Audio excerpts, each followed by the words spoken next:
Hello, hello! Buhay mahirap! Ito ang buhay ng isang mahirap. Kapag may tirang kanin, gawin nating sinangag para mas masarap. Para ka lang kakain ng jabaray sa restaurant. Ito'y himas-himasin lang para wala nang dikit-dikit at o ayan, napapalaway ako dahil nakikita ko ang aking paboritong itik. Habang naghihimas, sabayan natin ng love para masarap ang kalalabasan nito. Apat lang kami kaya kasyang-kasya yan sa aming apat. At diretso na magsaing, baka magkulang.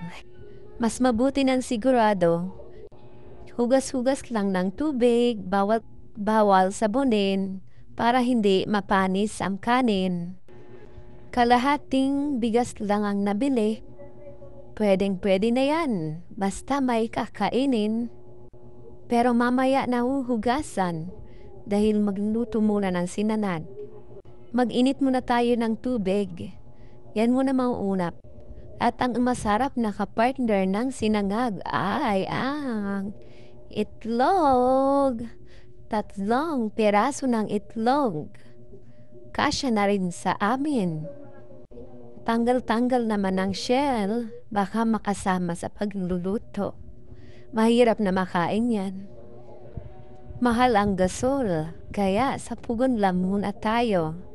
Ano ba sa Tagalog ang pugon? Di ko alam. Kayo na lang po mag-isip.